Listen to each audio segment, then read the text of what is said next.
Hello, everyone. I'd like to welcome you to the second episode of starting a coin business. I did actually record this last night, and unfortunately, my recording had terrible noise, and so I had to pull it right away off of the site. But anyway, we're going to continue on, and we're going to continue to learn about business and how you can potentially start your own coin business if that's an area that you're interested in. So we did last time, just to do a recap, we talked about what we think is the three most important aspects of starting your coin business. Number one is a plan. So, what coins are you interested in? Will those coins sell? Is there a market? What is the pricing? And how much demand is there? A lot of that information, as we talked about, can be found whether it's on AC Search or CNG or all of these different places. But there's a lot of information out there, and I want you to have a good thought process around what it is you can sell, whether it's what you want or not, and try to figure out how that works within the marketplace. So a careful study on what you want to sell and who it goes to is important. Number two is incorporation, and we'll talk a little bit more about that today. The reason incorporation is so important is it helps introduce you as a real player in the marketplace. Having EIN number or federal tax number allows you to do a lot more with your business than if you were a sole proprietor and did not form a company legally. So this is why I recommend it, but we'll get into more reasons about that after we're done with the recap. The third is insurance. We talked a little bit about insurance and how much it costs and how it's helpful. Being a coin dealer creates a lot of complications, particularly as you're moving material around, whether you're shipping it or carrying it on your person or having it at a show or in your safe deposit box. You want to protect what you own, protect your inventory, and make sure that it's available. And if it's lost, you can recoup some of that loss. So those are the three main tenets. Now I'm going to revert back and we'll start talking about tenant number two, which is incorporation. And why do I want to go back to the subject? Well, it's very clear that I forgot the main reason why you want to incorporate. And a lot of you will probably be like, I can't believe you didn't say that. The main reason that you want to incorporate is for liability protection. Dean, why would you need liability protection?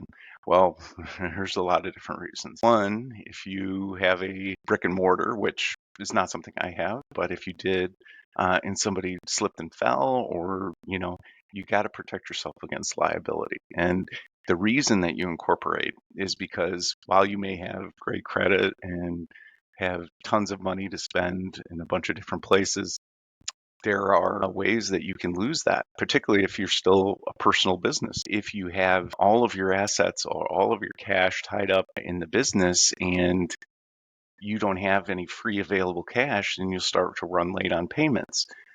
What happens then? You do not want your personal credit to be destroyed, or your mortgage on your house, or whatever it is that you did to get your funding.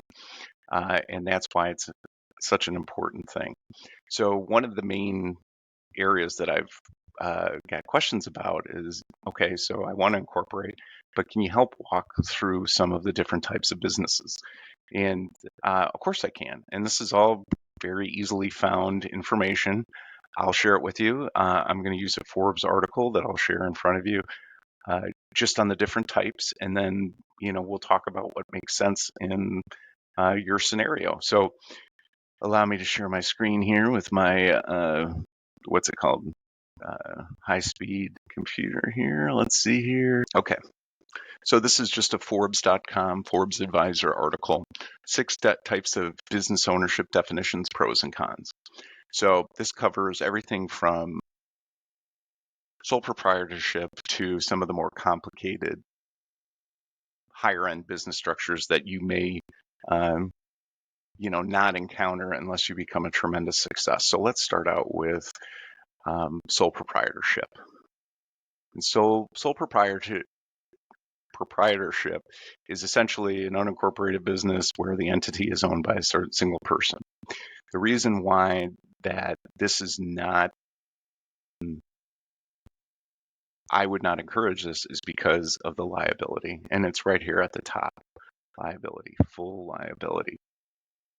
You can make your sales as a part of your taxes, and you do not have to formally file, but there's a tremendous amount of risk. Specifically, there's a tremendous amount of risk for you personally rather than your business, and that's why here, sole proprietorship does not limit the personal liability of the owner. This is why legal experts don't recommend it, and that's what I would do. So for me, not maybe your first couple weeks as a business while you're trying to figure out what it is, it's fine. But as you grow or as you develop websites and as you start to turn inventory, this is probably not your best choice. So here's a few pros and cons. Then there's a general partnership. Okay, so you have, again, a couple of people that are investing in the same company but have not filed legally.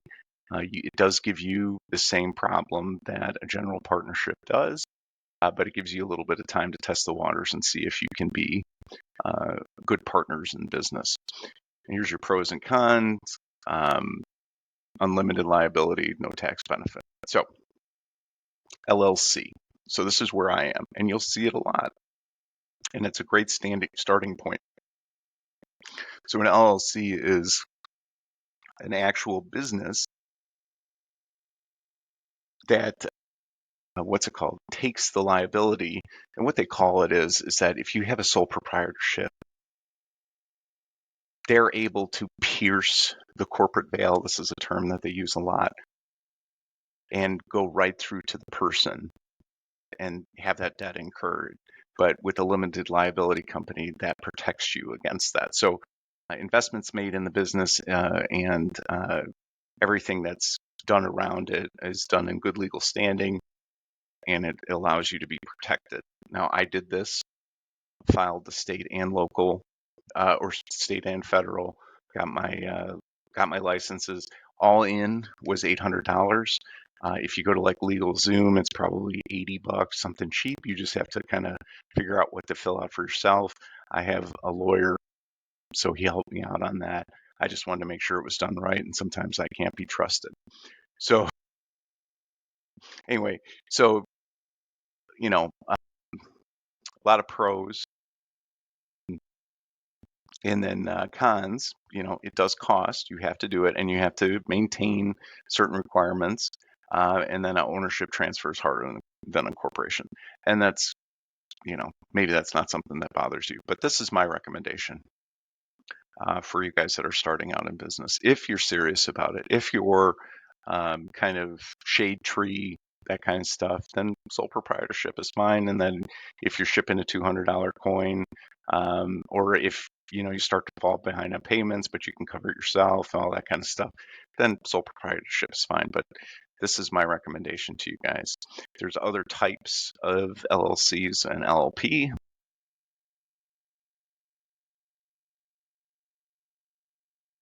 Multiple owners kind of falling under the same guideline, but again, limits the risk to you and brings in more potential investors.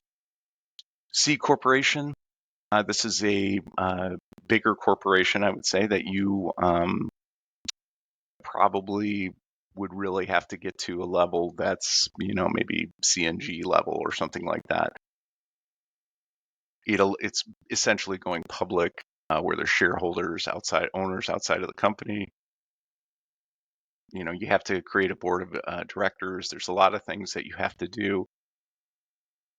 And then S corporation is kind of what I would call a smaller business level, in terms of, more like a regular LLC versus a C corp.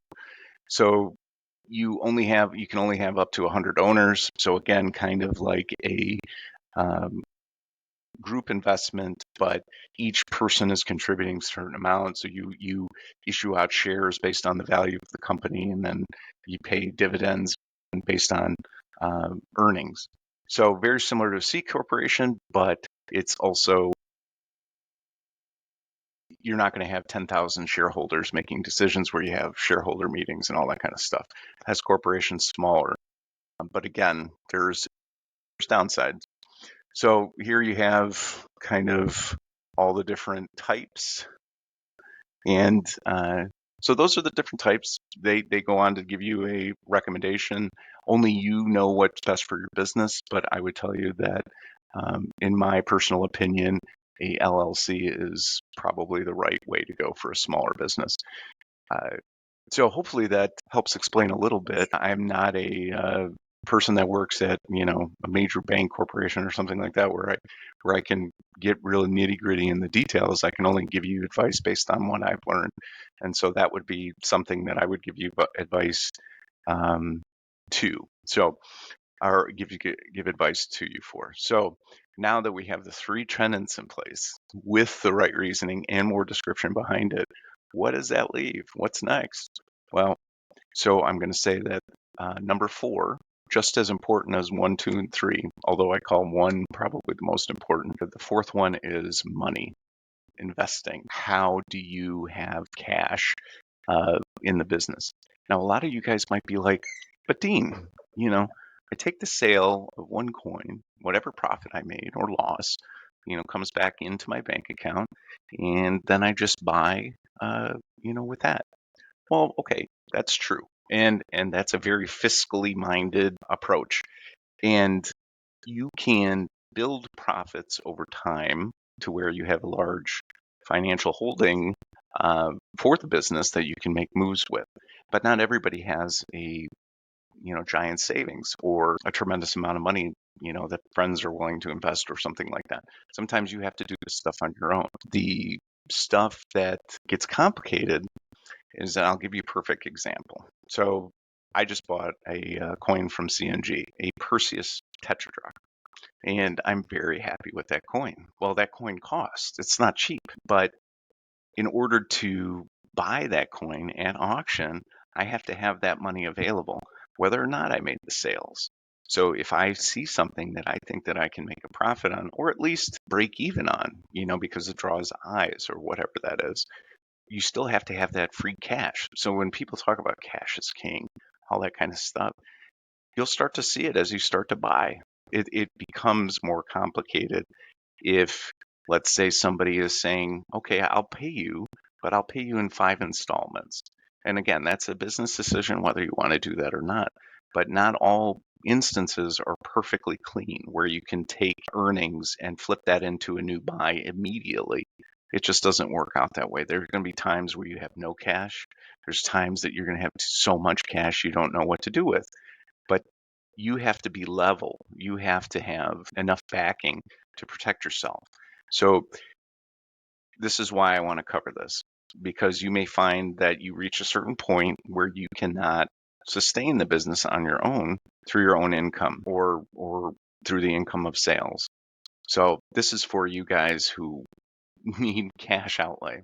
So now that we're a limited liability corporation and we have, or an S corp, and we have business license and we're protected, and we have an LLC or a documentation to borrow money if we needed to against our company's name rather than a person, right? But what comes with having cash for a business means you have to develop credit for that business, and that is just as hard as it is for just a regular person. Maybe you were surprised to hear that a business had a credit score. They do. They're called Dun and Bradstreets, or they're publicly viewed credit scores based on your borrowing amount and what a company's worth, all that kind of stuff. So that's important. But you can't build credit, unless you have something going. So I wanted to review a few different options available to you. I'm not suggesting that this is right for you. I'm suggesting that if you get to a point where it's not sustainable, that doesn't mean you have to stop trying. It just means that you have to go to a different avenue. And so every business, I don't care if it is, or, the biggest company in the world, Apple, they have revolvers, they have lines of credit, because just like you with your individual coins, these businesses have some unpredictable payers. A lot of businesses have terms and they pay in terms, but a lot of businesses don't. And so your 30-day expectation on payment after you've shipped material, you expect at 30 days to get it. But some companies can't do that because they don't have the cash flow. And so you have to be flexible and have to be able to make moves to improve the business. And so that's why they have a revolver. Say they didn't, make the sales that they wanted, and 3 of their main customers didn't pay timely. Now you're in a bad cash position because you're buying inventory at the same rate, but the money isn't coming in. You have to be able to flex. And so this is, kind of fundamental for business. Again, if it's not where you're interested in going, then just tune it out. But this is just a quick bit of advice for you. So I'm going to share another screen here with you and just kind of go over the information that they have provided. I think this is bank rate, and just a different way to look at the loans that are available to you, or how you can fund your business. So bankrate.com, it's not Forbes, but it's close in terms of the type of startup business loans. So again, we talk about business loans. Think of it as a new person, an 18-year-old trying to get a credit card for the first time. There are banks that'll take an interest, and there are banks that won't. So the reason we've created kind of our business plan is so that we can work to get some cash if we need it. And so there's a bunch of different options out there. Usually at a startup point are not necessarily the best, but the goal is to either maintain them and build credit, and then start to excel and have better credit and all that kind of stuff. Grow. So it takes a little bit of work, but so the first type of loan is a small business loan. It is a loan from the government. It'll be at a low interest rate, and it'll be protected so that if you do not, you aren't necessarily paying timely, the government is basically backing, some of the debt associated with it, or the funds. So the risk is lower for banks to take advantage of, but the opportunity is, what the bank's actually willing to give you. And so usually what happens with a small business loan is you have to fill out, it's like a grant, like a scholarship. You have to qualify, you have to show documentation, you have to show earnings, you have to show potential earnings. So again, we have done some of that work so we can present that. And I always recommend give this a shot. If you think that you can get something like this, then it's worth your time because your interest rates are going to be low. The payments are going to be manageable, but it does come with work, and it's very competitive, and you could potentially lose out. So there's no fees, right? Capped interest rates, flexibility. Those are the pros. Cons, you can see, collateral. So what is collateral to you and I? A house. It's going to be tough. What else do you own that is worth it? And don't say coins, because they're not going to hear that. They can't sell coins. So start there. Okay. Now, bank loans, I have gone this route. It's very difficult. I have not gotten a bank loan because my business doesn't show enough profit or financial growth that they're ready to make that investment. So consider bank loans not your first stop, not your second stop. It'll probably be your third or fourth stop, because at this point you do not have a track record, you do not have sales, you have not filed taxes, and you do not kind of really have the backing that they feel like. Now, see, and I've run in this specifically, they use traditional banks here, but 2 or more years in business and annual revenue between 150 and 250,000. So you're not going to be able to show that right off the bat. But at the same time, you can do it. You just have to be able to show that. All the good reasons. It can take a lot more time, and it can be difficult, but you can get there for sure. That's what I keep working towards. Online business loans. Okay, so there's two different types, right? Online business loans, there'll be some of these loan types that what I would call more of a risk associated lender would be willing to take a flyer on at a high interest rate, especially if you have limited credit history and annual revenue is not maybe 100 grand, maybe less. But the downside is this is well past 30%, and that's the risk. It's just like starting new credit.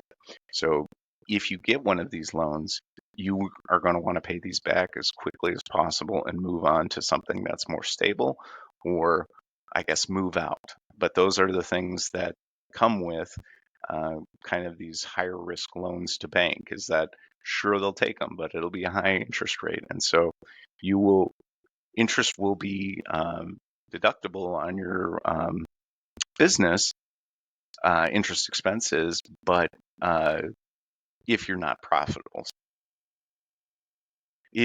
everybody knows it takes a little bit of time to get a business going, and so these are some of the hurdles that come with. Let's move on. Microloans, business line of credit, essentially the same kind of thing.